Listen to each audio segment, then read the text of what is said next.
Hello friends, कैसे हैं आप सभी। आशा करते हैं आप सभी स्वस्थ होंगे और अपने जीवन में आगे बढ़ रहे होंगे। तो मैं आ गई हूँ फिर से आप लोगों के लिए एक नई टॉपिक पे रीडिंग लेकर के, जिसमें मैं ये देखने की कोशिश करूँगी कि जिन लोगों ने भी पास्ट में आपको फॉर ग्रांटेड लिया था, तो आज उनकी नज़रों में आपकी क्या कीमत है। क्या आज भी उनकी नज़रों में आपकी वही अहमियत है या अहमियत बढ़ी है तो कैसे बढ़ी है, ये सब कुछ हम टैरो के माध्यम से जानने की कोशिश करते हैं। Thank you so much. और ये जनरल और कलेक्टिव रीडिंग होती है। ये हर जोडिक साइन के लिए होती है। जितना आपसे रेजोनेट करे उतना आप एक्सेप्ट करें, जो ना हो वो किसी और के लिए रहने दें। और डिटेल में जानकारी के लिए आप पर्सनल रीडिंग करवा सकते हैं। पर्सनल रीडिंग में आपको और भी अच्छे से सारी कुछ जानकारियाँ मिल जाएगी। कोई भी अच्छे टैरो रीडर से आप अपना पर्सनल रीडिंग करवाएं, ताकि आपके हर सवालों के जवाब बहुत ही सही से मिल सके। इसे आप एक गाइडेंस के तौर पे देख सकते हैं। Thank you so much. Thank you so much. और इतने अच्छे अच्छे कमेंट्स करने के लिए, इतना प्यार देने के लिए आप लोगों का तहे दिल से बहुत बहुत धन्यवाद। महादेव और माँ पार्वती सदैव आपको जीवन में आगे बढ़ते रहने के लिए प्रेरणा देती रहे, ऐसा मेरा प्रभु से प्रार्थना है कि आप लोग सदैव अपने जीवन में आगे बढ़ते रहें। Thank you so much Mahadev ji, thank you so much. तो आइए देखते हैं कि जिन लोगों ने भी आपको फॉर ग्रांटेड लिया, तो आज उनकी नज़रों में आपकी क्या अहमियत है। Thank you so much Mahadev ji. हर हर महादेव। जय भोलेनाथ जी, जय माँ पार्वती। पहले ये कार्ड आए थे।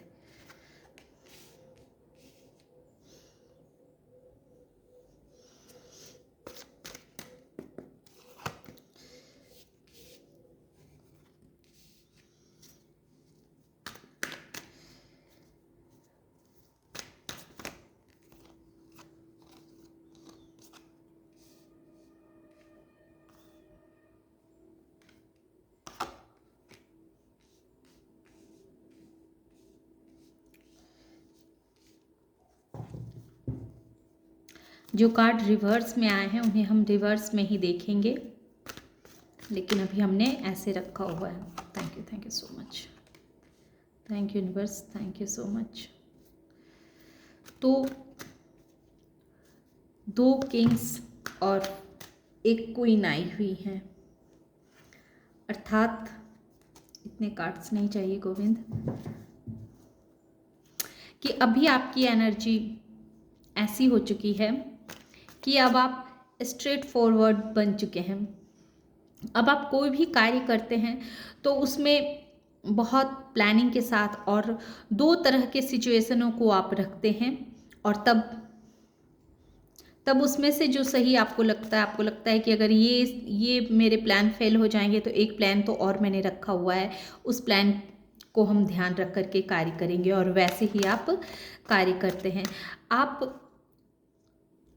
आप जो है, पहले क्या था कि बहुत भावुक थे, बहुत इमोशनल पर्सन थे, बहुत ही दिल से कार्य लिया करते थे, दिमाग से नहीं कार्य करते थे। और आपको ऐसा लगता था हर किसी को आप गिविंग नेचर में थे। जो ये रिवर्स आया है, जो बताता है कि पहले क्या था कि आप लोगों को बस देना आपको अच्छा लगता था, बस आप देते थे, बल्कि आप लेते नहीं थे। जैसे कि ऐसा होता है ना कि हमारे जीवन में अगर हम किसी को कुछ देते हैं तो उसके बदले हमें रिटर्न भी मिलना चाहिए, बराबरी का होना चाहिए। जो हम दें तो उसे हम रिसीव भी करें। लेकिन आपकी क्या एनर्जी थी, आप सिर्फ गिविंग नेचर में थे, सिर्फ लोगों को देना देना देना, वापस में आप बदले में आप उससे कोई चीज़ चाहते नहीं थे, कोई किसी चीज़ की उम्मीद नहीं करते थे, जिस वजह से लोगों ने आपको फॉर ग्रांटेड लेना शुरू कर दिया था। लेकिन अब क्या है, अब ये है कि अब आप जो देते हैं तो चाहते हैं कि रिटर्न में मुझे वो चीज़ मिले भी। तो ये एनर्जी में आपकी बहुत बड़ी शिफ्ट हुई है। अब आप लेते भी हैं। पहले आप सबों को अपना मानते थे और सबों के साथ बहुत ही अच्छे से पेश आना, बहुत ही प्यार से बातें करना, भले ही सामने वाला, देखिए, king of source and queen of source, जो ये क्लियर कह रहा है कि पहले आप अगर जेंट्स हैं तो किंग ऑफ सोर्ड्स की एनर्जी में आ चुके हैं, जो स्ट्रेट फॉरवर्ड हैं। अब आप अपनी मन की बातों को बोलते हैं। और अगर आप लेडीज़ हैं तो क्वीन ऑफ सोर्ड्स की एनर्जी में है, स्ट्रेट फॉरवर्ड। जो आपको सही लगता है आप वो बोलती हैं, बोलने से पहले सोचती नहीं हैं, बस आपको जो सही लगता है आप वो ही कार्य करती हैं। तो इसी वजह से जो है सो आपके बिहेवियर में बहुत सारे शिफ्टिंग हुए हैं, बहुत सारे चेंजेस को आपने लेकर के आए हुए हैं। इसमें जो नंबर हैं वो मैं आपको बता दूं, 2 नंबर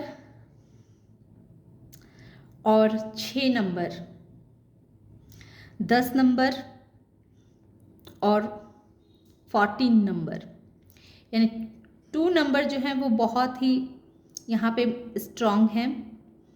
और यहाँ वाटर साइन है, वाटर साइन, एयर साइन और फायर साइन। फायर साइन जिसमें सेजिटेरियस भी आया हुआ है, इसकी एनर्जी मैं स्ट्रांगली फील कर पा रही हूँ। वाटर साइन में Cancer, Scorpio, Pisces. Air sign में Gemini, Libra, Aquarius. Fire sign में मकर, सिंह और धनु राशि। तो ये साइन हैं। अब तक की रीडिंग में यही निकल के आई है, और अगर मुझे और ज़रूरत पड़ी तो मैं इस कार्ड से मैं लूँगी और भी कार्ड। तो मैं अपनी रीडिंग शुरू करती हूँ, और मुझे ज़रूरत पड़ेगी तो मैं उसी हिसाब से कार्ड लूँगी। अभी इतना ही रहने देते हैं। तो जैसा कि पास्ट में लोगों ने आपको फॉर ग्रांटेड लिया था, ये सही है कि लोगों ने आपको पास्ट में फॉर ग्रांटेड लिया था, क्योंकि किंग ऑफ कप्स रिवर्स आया था और 6 ऑफ कप्स भी रिवर्स आया था। पास्ट में ऐसा था कि आप कोई भी डिसीज़न जो है वो दिल से लिया करते थे, सोचते नहीं थे, बस सामने वाला खुश हो ये सोच करके आप वो डिसीज़न लिया करते थे कि सामने वाला खुश है ना। अगर आपके मन में ये मेंटालिटी थी कि आप चलो सामने वाला को अगर मेरे थोड़े से झुक जाने से, या अगर उसे मुझे तकलीफ़ पहुंचा के, या मेरी थोड़े से चुप्पी से अगर सामने वाला खुश हो जाता है, उसे संतोष मिलती है, सेटिस्फैक्शन उसे मिलता है, तो आपको लगता था कि ठीक है वो जो कह रहा है वो ठीक है। बस ये सोच करके आप क्या करते थे कि चुप रह जाते थे, नहीं बोलते थे, उसकी गलत बातों को भी आप एक्सेप्ट कर लेते थे ताकि सामने वाले को तकलीफ़ ना हो। पास्ट में ऐसा था कि आप बहुत ही गिविंग नेचर के थे, आप बस लोगों को करने के लिए आतुर रहते थे। बस किसी के लिए कोई काम हुआ, किसी को प्यार हुआ देना, किसी के लिए कोई वर्क करना हुआ, किसी के छोटे मोटे कोई काम जो जिसकी ज़रूरत है, तो बस आप हर वक्त एनी टाइम उस काम को करने के लिए हाजिर रहते थे। तो लोगों को ऐसा लगता था कि आप फालतू के आदमी हैं, आप एक ऐसे पर्सन हैं जिसको टाइम पे यूज़ कर लो और फिर उसे दरकिनार कर दो।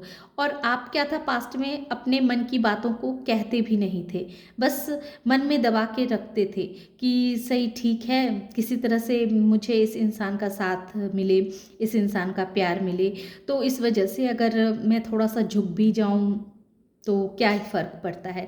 या फिर ऐसा भी हो सकता है कि आपको बचपन से ये भी सिखाया गया हो कि हमें सबके साथ मिल के रहना है, सबों के साथ अच्छा व्यवहार करना है, और थोड़े से अगर सामने वालों के ईगो हाई होती है तो उसे क्या ही फ़र्क पड़ता है, ईगो हाई होती है तो होने दिया जाए, लेकिन किसी भी तरह से हम मतलब अपने रिश्ते ख़राब ना करें। तो आपकी बचपन से ये मेंटालिटी थी कि अगर सामने वाले को अच्छा कह देने से, सामने वाले के हाँ में हाँ मिला देने से अगर सामने वाला खुश होता है तो कोई बात नहीं, किसी तरह हमारा रिश्ता तो बरकरार है, किसी तरह हम उसके साथ तो बने हुए हैं, क्योंकि आप बहुत ही इमोशनल पर्सन थे। तो अपनी दर्द, अपनी तकलीफ़ों को अपने अंदर रख लेते थे और सामने वाले को खुश करने के चक्कर में लगे रहते थे। तो ये चीज़ जो है ना, ये चीज़ ज़्यादा होने लगी थी। इस वजह से क्या था कि पास्ट में लोग आपको फॉर ग्रांटेड लेने लगे थे। उन्हें ऐसा लगने लगा था कि आपका अपना कोई वजूद ही नहीं है, आप एक ऐसे पर्सन हैं जिसकी जीवन में कोई क्लैरिटी नहीं है कि जीवन में कहाँ जाना है, क्या करना है। तो इस इंसान से बस अपना मतलब निकालो, उससे अपना यूज़ करवाओ और उसके बाद फिर इसे दरकिनार कर दो। तो जब ये ही चीज़ हद से ज़्यादा होने लगी और अब जब आपको ऐसा लगने लगा कि ये तो कुछ ज़्यादा ही हो रहा है, क्योंकि आपके अंदर तो फायर एनर्जी थी ही, आप जो थे क्वीन ऑफ वॉन्स थे और जेंट्स थे तो किंग ऑफ सोर्स थे आप, लेकिन आपने इस एनर्जी को क्या किया था, कहीं दबा करके रखा हुआ था। आप इस फायर एनर्जी को, इस एयर एनर्जी को आप बाहर नहीं निकाल पा रहे थे, क्योंकि आपको ऐसा लगता था कि इससे सब कुछ खराब ना हो जाए, इससे आपके रिश्ते ना खराब हो जाए। लेकिन जब कोई भी चीज़ अति हो गई तो फिर आपको वो स्टेप अपने लिए उठाना ही पड़ा। आपने सबसे पहले क्या किया, आप तो सबसे पहले क्वीन ऑफ वॉन्स थे, इस चीज़ की आपने गहराई से समझा कि आप हर नज़र से सामने वाले से बेहतर हैं, चाहे वो लुक में हो, चाहे वो बुद्धि में हो, चाहे वो एक्शन लेने में हो, किसी भी, चाहे वो कार्य करने में हो, तो किसी भी कार्य में आप सामने वाले पर्सन से आप ज़्यादा बेटर हैं। इस चीज़ को आप समझने लगे, तो फिर आप क्यों उस इंसान के पीछे इतना झुकें, क्यों उसकी गलत बातों को भी आप हाँ में हाँ मिलाएं, क्यों आप सिर्फ देते ही रहें और जब आपकी बारी आए तो वो इंसान आपको पीठ घुमा करके चला जाता था, आपकी कोई हेल्प नहीं करता था, आपको अकेले ही अपने हर कार्य करने पड़ते थे। तो इस तरह की जब आपने ये देखना शुरू किया, ये सोचना शुरू किया कि सामने वाला तो बस हमारा इस्तेमाल कर रहा है और जब हमारी ज़रूरत पड़ती है तो वो पीठ घुमा के चला जाता है, सामने वाले को आपकी तकलीफ़ों की, आपके दुख दर्द से कोई मतलब नहीं, बस वो आपके सामने बस इमोशनली, भावनात्मक रूप से अपनी बातें कहना, और वो चाहता था कि बस आप उसी के हिसाब से कार्य करते रहें, वैसे ही करते रहें, क्योंकि कहीं ना कहीं उस इंसान को, जो आपको फॉर ग्रांटेड ले रहा था, उस इंसान को ये बात अच्छे से पता था कि आप जो हैं सो बहुत ही अच्छे इंसान हैं, बहुत ही दरिया दिल है आपका, आप बहुत नेक इंसान है। अगर आपकी अच्छाई को सबके सामने ला दिया जाए तो फिर उस इंसान की कोई वैल्यू नहीं रह जाएगी, वो इंसान को लोग जो हैं सो कम आंकने लगेंगे। तो कहीं ना कहीं उस इंसान को, आपको लेकर के ये दिल में बात बैठी हुई थी कि वो आपके आपके इमेज को आगे ना बढ़ने दे, वो आपके जगह खुद को रखना चाहता था और खुद को वो आपसे ऊपर दिखाने की कोशिश में लगा रहता था और आपको चाहता था कि आप सदैव उस इंसान से नीचे रखें। लेकिन आप कहाँ नीचे रहने वाले थे, आपके अंदर तो फायर एनर्जी थी, आप एक्शन ओरिएंटेड पर्सन थे, आप सेल्फ सेल्फ डिपेंडेंट इंसान थे। लेकिन हाँ, पास्ट में आपके अंदर कॉन्फिडेंस की थोड़ी कमी थी। कमी इस वजह से नहीं थी कि मतलब आप कॉन्फिडेंस इस वजह से नहीं आप कर रहे थे, आपको ऐसा लग रहा था कि आप अगर अपनी बातों को स्ट्रांगली किसी के सामने रखेंगे तो सामने वाले को बुरा लग जाएगा। तो इस वजह से आप कॉन्फिडेंट होते हुए भी उस इच्छा को आप दबा के रखते थे, उस चीज़ को आप अंदर ही रखते थे और इसी का फ़ायदा पास्ट में लोगों ने खूब उठाया। लेकिन जैसे ही आप इस कंफ्यूजिंग की एनर्जी से बाहर निकले, आपको ऐसा लगने लगा कि भाई ये लोग तो सिर्फ मेरा इस्तेमाल करते हैं और जब मेरी ज़रूरत पड़ती है तो ये लोग मेरा साथ नहीं देते हैं, मुझे पीठ दिखा के निकल लेते हैं, तो ऐसे तो काम नहीं चलेगा। फिर आपने अपनी ऊर्जा को स्ट्रॉन्ग किया, अपने अंदर एक कॉन्फिडेंस को और बढ़ाया, ओवर कॉन्फिडेंस में आप आए। फिर जैसे ही आप, ये bottom of the deck queen of source है, जो जैसे ही आप स्ट्रेट फॉरवर्ड हुए, जैसे ही आपने अपने लिए बोलना शुरू कर दिया, जैसे ही आप अपने हक के लिए बोलना शुरू कर दिया और जो आपको सही लगता था वही आप बोलते थे, इतनी एनर्जी, इतनी साहस आपने दिखाई कि अब जो आपको सही लगता था आप वही बोलते थे, अपने हिसाब से अब आप कार्य करने शुरू कर दिए। तो अब उस इंसान को ऐसा लगने लगा कि अब वो आपको फॉर ग्रांटेड नहीं ले सकता है, क्योंकि अब आपके अंदर जो क्वालिटीज़ है उसकी आपको पता चल चुकी है। पास्ट में आपके अंदर की क्वालिटीज़ आपको नहीं मालूम थी, सामने वाला इस बात को जानता था कि आपके अंदर क्या एबिलिटी थी, लेकिन वो इंसान जो था वो नहीं चाहता था कि आप उससे ऊपर उठें और वो आपसे नीचे। इस चीज़ को वो नहीं बर्दाश्त कर सकता था। उसे ऐसा लगता था कि आप अगर उससे ऊपर उठ जाएंगे तो उसकी कदर कम हो जाएगी, लोग उसकी वैल्यू नहीं करेंगे। तो ये चीज़ उस इंसान को बहुत अच्छे से पता था और इसीलिए वो इंसान आपको हर वक्त डिमोटिवेट करता रहा, आपको हर वक्त अपनी बातों से कहें, अपने व्यवहार से कहें, आपको ये जताता रहा, ये बताता रहा कि आपके अंदर इतनी स्ट्रेंथ नहीं है, इतनी ऊर्जा नहीं है कि आप सही गलत को समझ सकें, आपके अंदर उतनी समझदारी नहीं है। आपको एक तरह से कहें कि लैक कॉन्फिडेंस आपके अंदर लाना चाहता था कि जिससे आपके अंदर कॉन्फिडेंस ना आए और आप अपने आप को आप पहचान ना सके और उसी की हुकूमत चलती रहे, उसी का सत्ता कायम रहे और आप जो हैं सो बस अपने ही माइंड में खोए रहें, आपके अंदर कोई क्लैरिटी ना हो। तो ये इंटेंशन थी उस इंसान की। लेकिन कब तक, एक ना एक दिन तो सच जो है वो सामने आ ही जाता है। धीरे धीरे समय बीतता गया तो आपको ये रियलाइज़ होता गया कि ये इंसान जो है सो सेल्फिश इंसान है। इसके सामने मैं कितना भी झुकूं, कितना भी इसको सही रास्ते पे लाने की कोशिश करूँ, अपनी कितनी भी अच्छाई मैं इस इंसान को दिखाऊं, लेकिन इस इंसान को मेरी अच्छाई दिखने वाली नहीं है, क्योंकि दिखती तो उसको है ना जो नासमझ हो और जो जानबूझ के आपको डिमोटिवेट करता हो, जो जानबूझ के आपको अपने से कम रखने के चक्कर में लगा हुआ हो, आपको बेवकूफ़ बनाने के चक्कर में लगा हुआ हो जानबूझ के, कि आप अपने पावर में ना आ जाएं, आप अपनी ऊर्जा को ना पहचान जाएं, आप क्या हैं ये चीज़ आपको पता ना चल जाए। तो उस तरह की मेंटालिटी थी उस इंसान की। तो उसके सामने आप कितना भी अच्छा बन लेते, कितना भी आपने अच्छा बना, कितना भी अच्छा दिखाया, कितना भी झुके आप कि किसी तरह से सब कुछ सही रहे, सब कुछ अच्छा रहे, लेकिन उस इंसान को उसकी कदर ही नहीं थी, कदर ही नहीं। और ये धीरे धीरे आपको पता लगा कि उस इंसान को मेरी कदर होने वाली नहीं है। कहते हैं ना कि जब घी जो है वो सीधी उंगली से नहीं निकलती है तो फिर उंगली टेढ़ी करनी पड़ती है।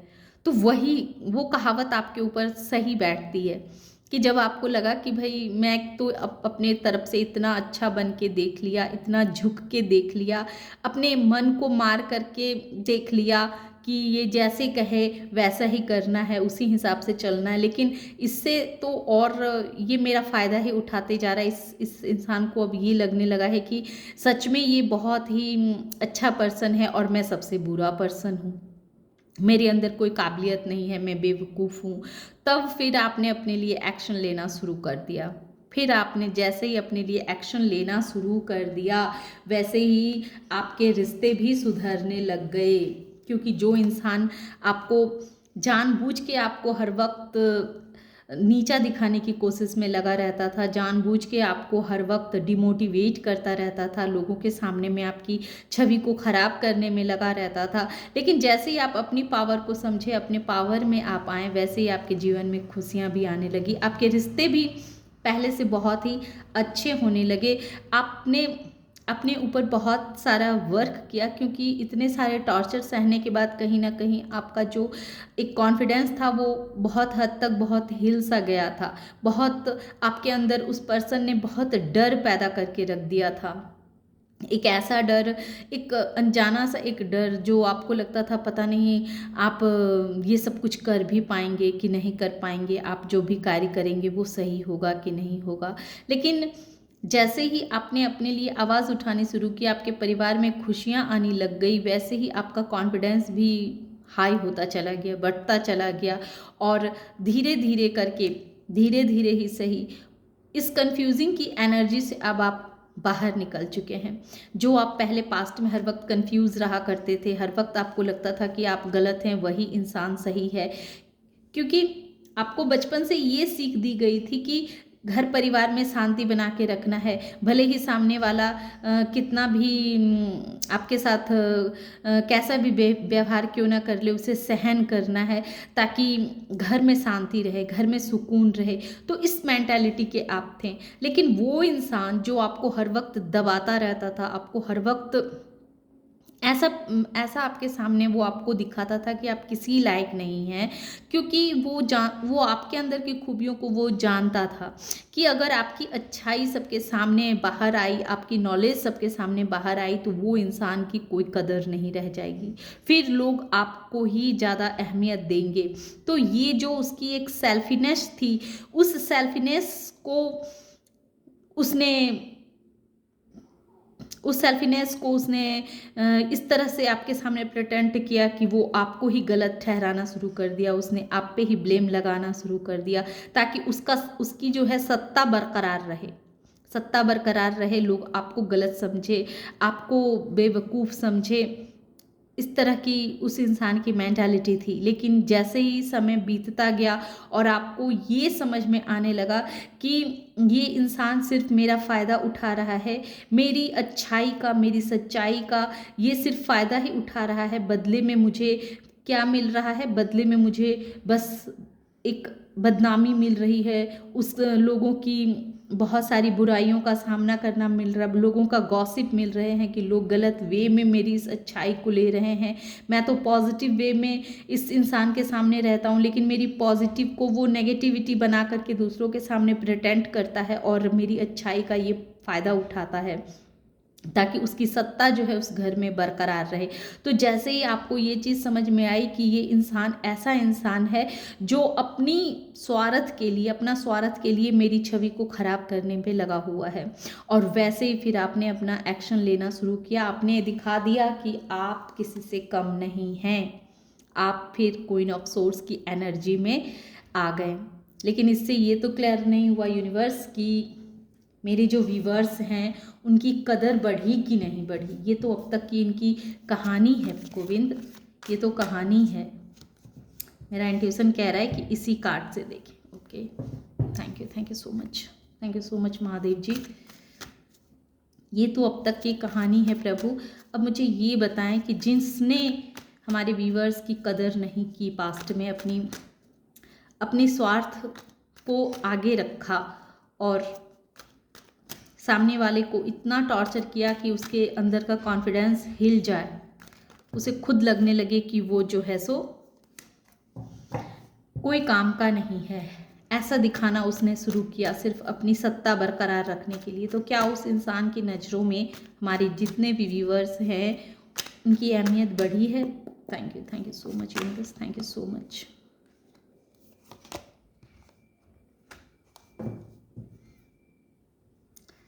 Bottom of the deck magician, देखिए